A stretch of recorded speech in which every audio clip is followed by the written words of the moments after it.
Bueno, pues me da muchísimo gusto saludar a la arqueóloga María Rebeca Yoma Medina, quien nos va a Gracias. hablar sobre el trabajo en las presas hidroeléctricas y el por qué quedan sumergidas algunas estructuras, como ejemplos los casos del pueblo Usumacinta con la presa Chicoacén y el pueblo de Malpaso con la presa del mismo nombre.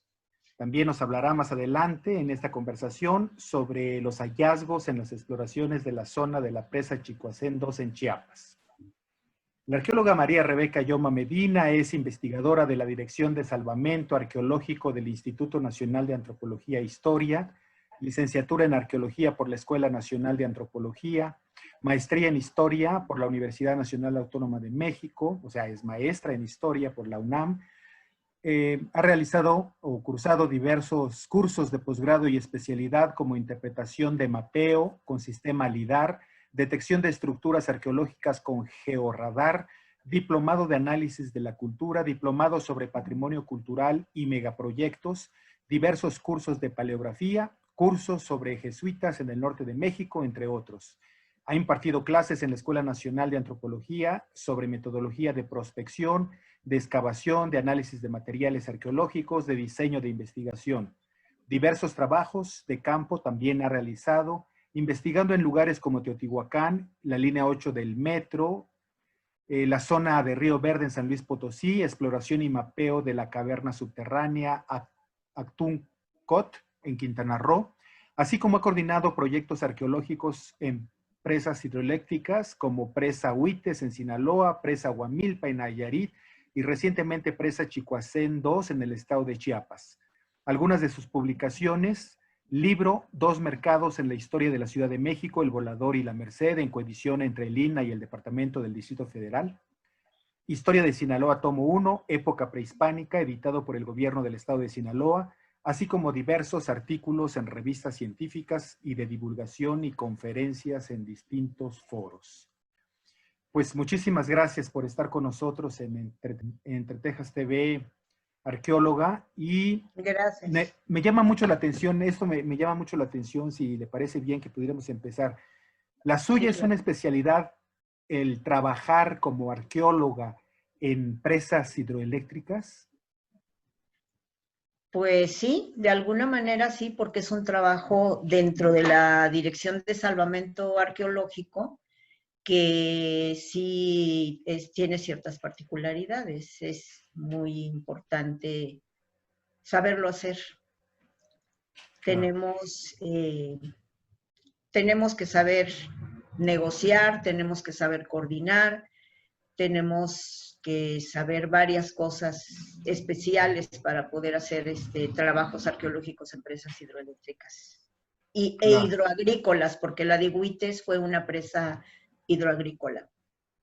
Que fue precisamente lo que usted, el trabajo que usted realizó en Chiapas. ¿En qué año fue? Y nos cuenta esa época en Chicoacén 2, en Malpaso.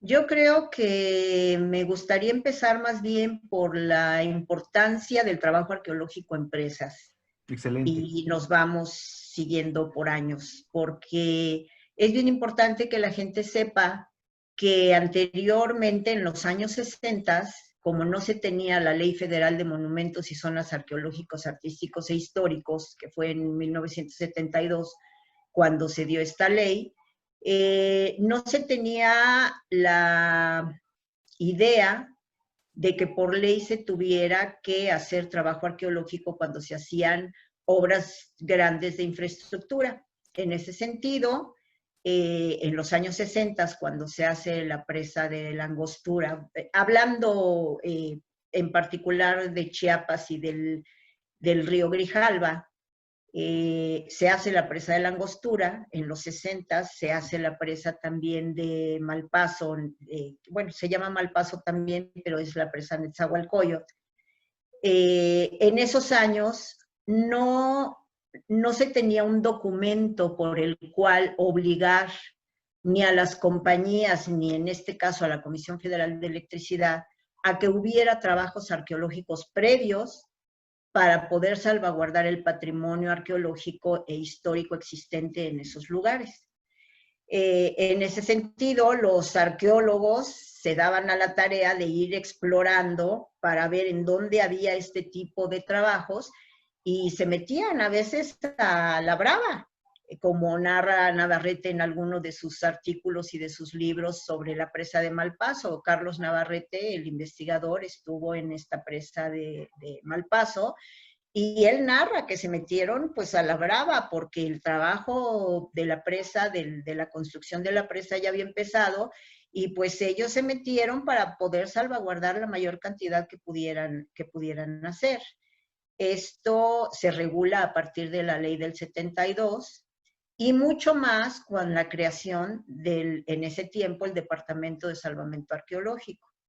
Tan es así que ahora no se puede hacer ninguna obra de infraestructura sin que el Instituto de Antropología, al igual que Semarnat, entre en hacer los estudios necesarios, salvaguardemos nosotros el patrimonio arqueológico e histórico que se pueda llegar a afectar por la construcción de estas obras, y entonces sí se puede dar marcha a la construcción de obras, ya sea de carreteras, de presas, de líneas de transmisión, de gasoductos, etcétera. Claro.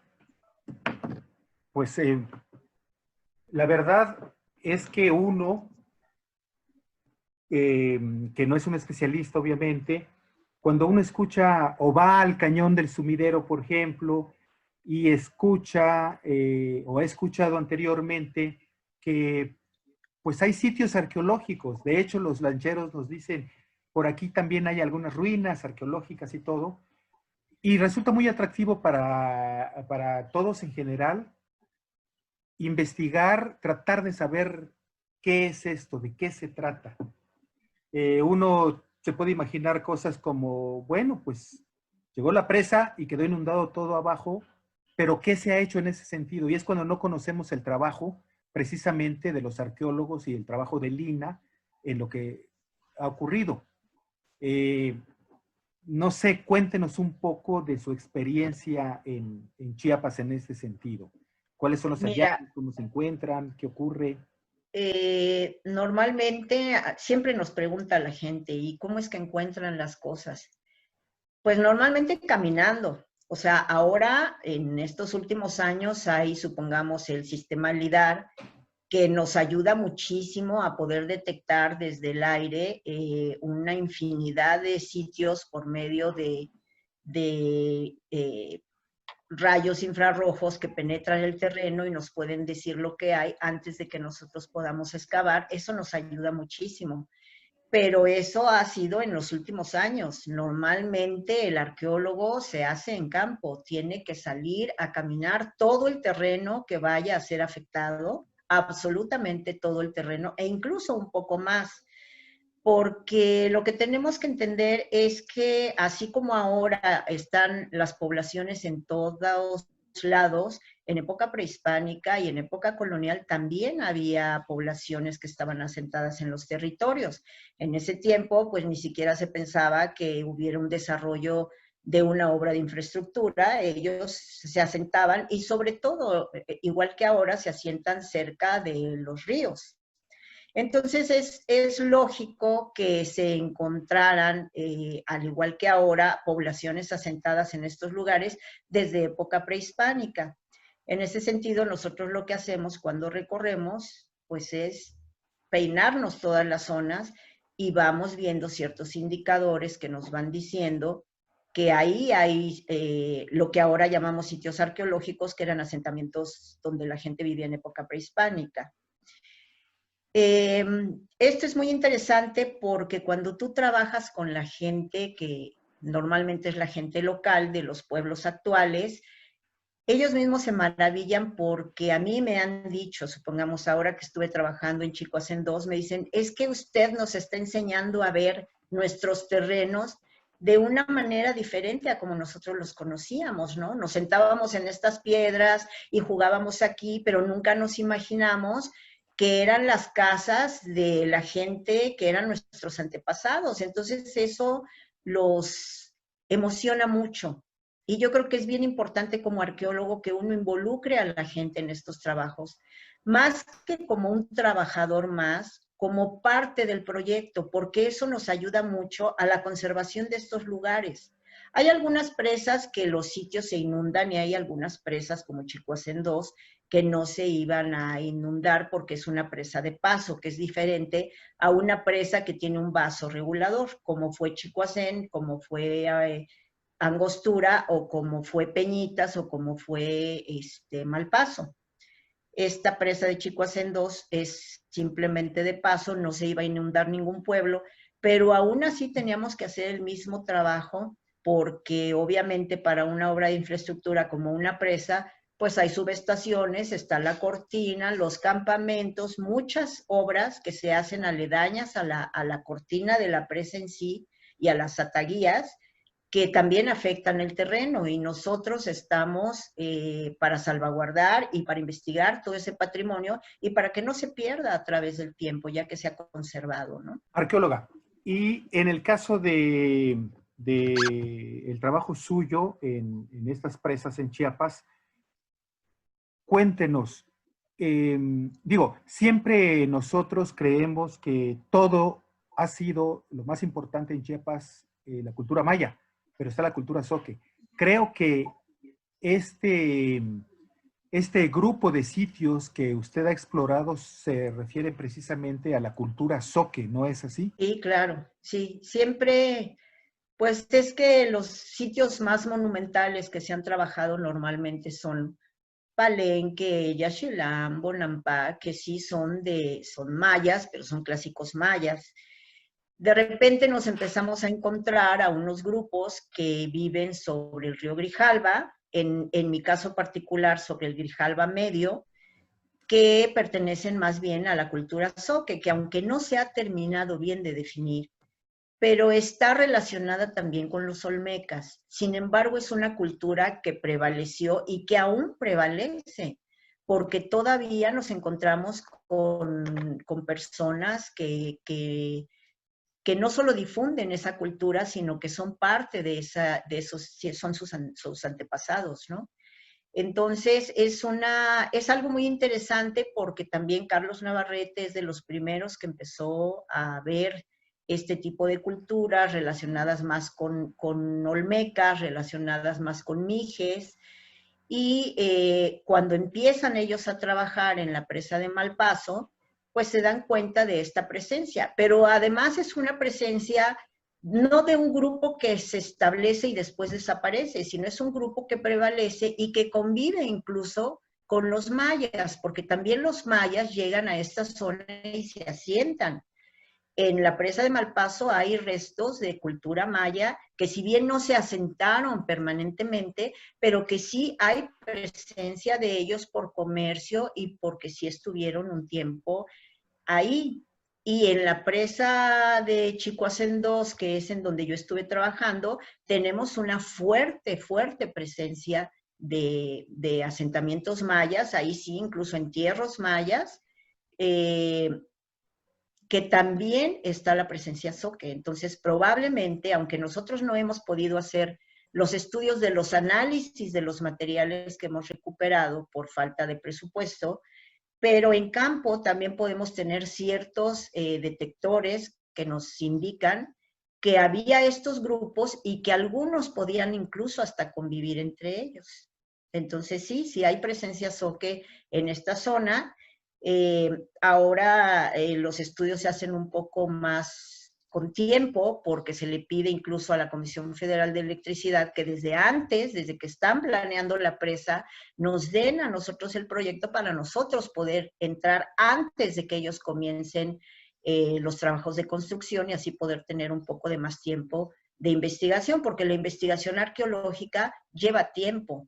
Entonces, para no tener conflictos en el momento, porque ellos tienen prisa por construir la presa, porque para los ingenieros el tiempo es dinero, pues nosotros nos llevamos mucho tiempo en la investigación, hacer una buena investigación, aunque sea de salvamento arqueológico.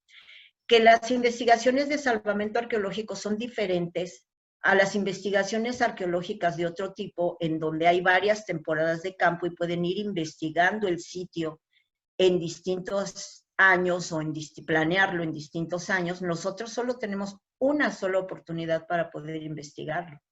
Entonces necesitamos las mismas herramientas, pero ser mucho más precisos en nuestro trabajo, porque no vamos a tener tiempo después para regresar a rectificar o a ver si el otro pedazo del sitio no lo vimos en ese momento. O sea, nosotros tenemos que abarcar todo, porque o es en ese momento o ya no es. Eso es algo bien importante de entender del trabajo de salvamento. Y no por eso deja de ser investigación, y no por eso deja de ser un trabajo delicado y que se investiga al 100% como los trabajos que se hacen en Palenque o en Bonampak, en donde hay distintas temporadas de campo. Entonces, en ese sentido, cuando se hace, supongamos, la presa de, vayamos a Malpaso, que fue en los años 60, que llegan estos arqueólogos como Navarrete, como Thomas Lee, como todos estos arqueólogos que ahora son muy reconocidos, a poder hacer el trabajo arqueológico que se necesitaba, porque ellos ya estaban viendo que eso se iba a destruir. Ellos hacen el esfuerzo por estar ahí permanentemente hasta que el momento en que la presa casi se inaugura, para poder salvaguardar lo más que pudieran. Por supuesto que esta presa, por tener vaso regulador, al igual que la presa de Chicoacén, la anterior, la de los años 70, 80, sí se inundan los pueblos. Y esto es hasta cierto punto una desgracia en el sentido de que, bueno, hay se necesita mucha sensibilidad para poder entender a la gente que vive en esos pueblos y que además ha estado en esos pueblos por cientos de años. Entonces, esos reacomodos que hacen, que se tienen que hacer negociaciones con ellos, de ver en dónde se reacomoda la gente, pues sobre todo la gente mayor no quiere salir de esos lugares, porque ahí están enterrados sus muertos, porque ahí está toda su vida y todas sus vivencias. No es fácil, y para el progreso muchas veces esto es un estorbo, cosa que deberíamos de empezar a cambiar para tener un poco más de sensibilidad y entender este tipo de situaciones. En el caso de Malpaso y en el caso de Chicoacén se inundan incluso 2 iglesias del siglo XVI, dominicas, porque los dominicos son los que en esta parte estuvieron evangelizando, y estas 2 iglesias del siglo XVI, tanto la de Quechula, del pueblo de Quechula, como el de Osumacinta, se inundan y quedan totalmente sumergidas. Afortunadamente, en parte, cuando baja mucho el nivel de la presa de Malpaso, se pueden ver las partes altas de la iglesia. Entonces, esto turísticamente es un espectáculo interesante, porque pues de repente que emerja una iglesia del siglo XVI de un lugar que es como una gran laguna, pues sí llama turísticamente la atención. El de Osumacinta no, ese está totalmente sumergida. Sin embargo, los arqueólogos que estuvieron en ese tiempo, que fueron los años 70, 80, principios de los 80, incluso hay un arqueólogo que hizo un libro sobre esta iglesia precisamente. Hicieron todo el trabajo arqueológico necesario para poder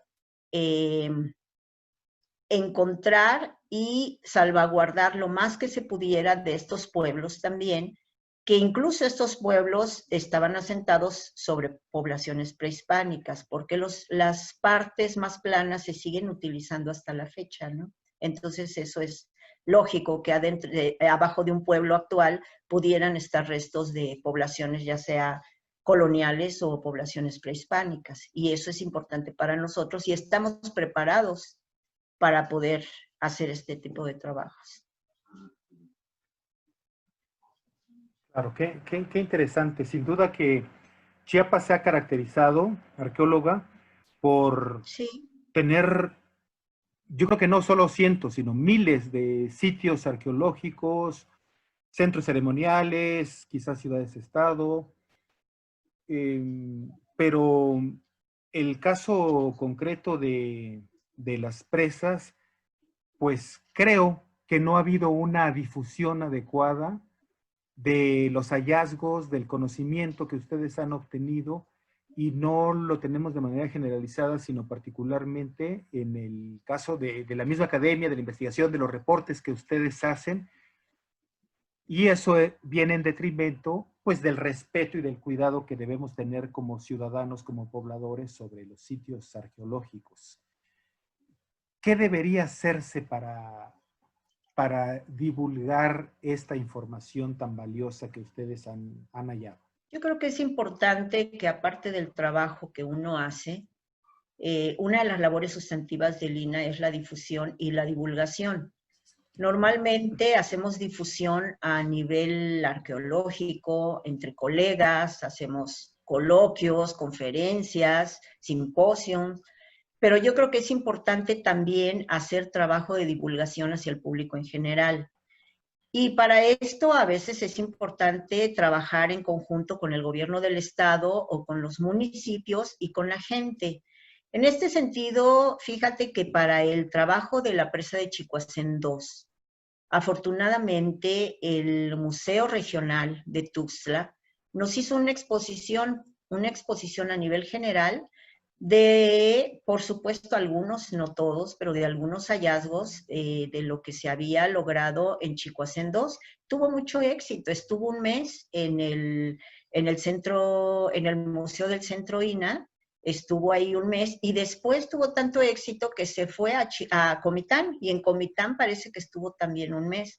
Entonces yo creo que hay distintas formas de difundir, se puede hacer por pláticas con la gente, en las escuelas. Nosotros también dimos pláticas en las escuelas, en el pueblo de Chicoacén, en el pueblo de Osumacinta. Esto es bien importante porque si los chavos desde chicos saben qué es lo que había ahí en otras épocas, pues también es un orgullo para ellos y también ellos pueden ser parte de esa historia. Como te digo, los mismos trabajadores estaban súper interesados en lo que nosotros íbamos encontrando, pero además les explicábamos por qué y de qué se trataba, y incluso muchas veces yo les preguntaba, o los arqueólogos que trabajaron conmigo, que fueron más de 12 arqueólogos, porque el trabajo fue muy intenso y en muy poco tiempo, les preguntábamos a los trabajadores, ¿ustedes qué piensan de esto que estamos encontrando? Y a veces ellos nos daban ideas que eran muy buenas porque hay cosas que a veces desde época prehispánica se hacen y se siguen reproduciendo, algunos oficios o algunas cosas se siguen reproduciendo hasta la época actual. Te pongo un ejemplo. Nosotros encontramos en Chicoacén 2 más de 20 hornos de producción de cal de época prehispánica, o sea, ellos comerciaban con la cal. Esto era importante porque la cal se utilizaba en muchos aspectos y en muchos sentidos. Incluso ahí encontramos talleres que se dedicaban a la producción de orejeras de caliza, de roca caliza, pero también lo utilizaban para el estuco, como el yeso que actualmente se usa para recubrir las piedras o los tabiques de las casas.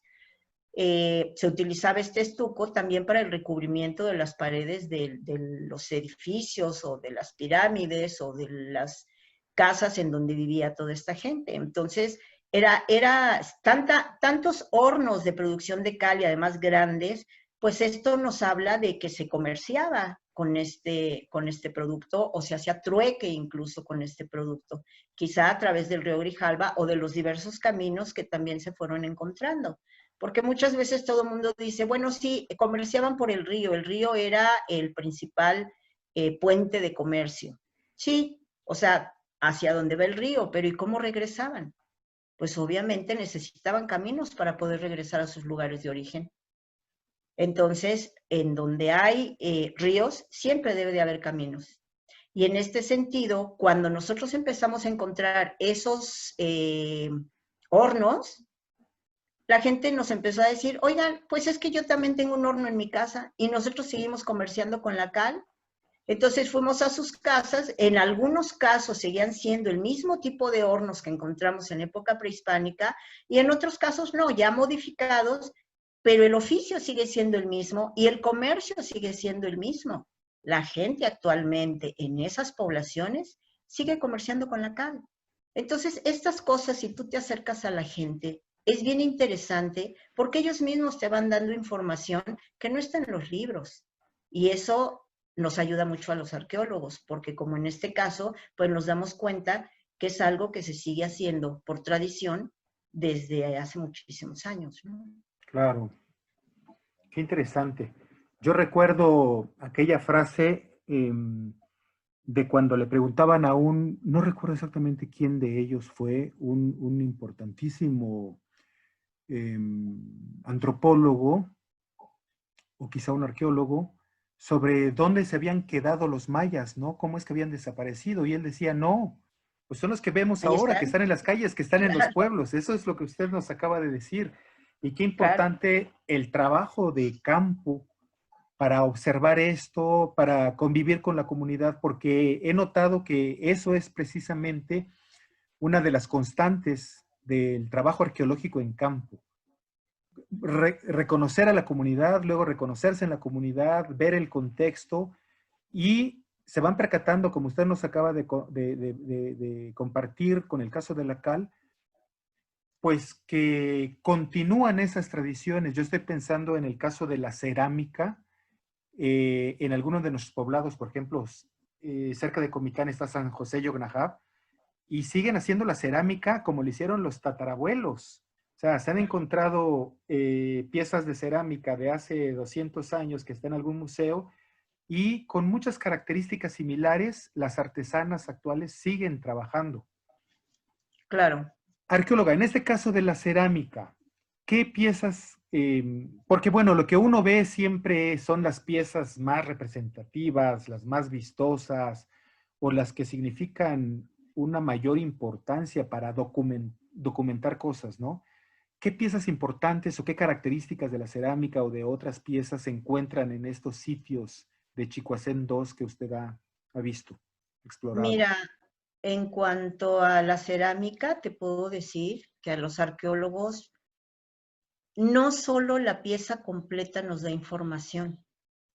Muchas veces en algunos lugares en donde he estado, de repente llega la gente y dice, es que ustedes recogen pura basura porque están recogiendo los pedacitos de tepalcates, pues que para nosotros eso ya es basura, ¿no? Eh, Nosotros no solo recuperamos piezas completas, sino también recuperamos toda la cerámica, los pedacitos de cerámica que encontramos.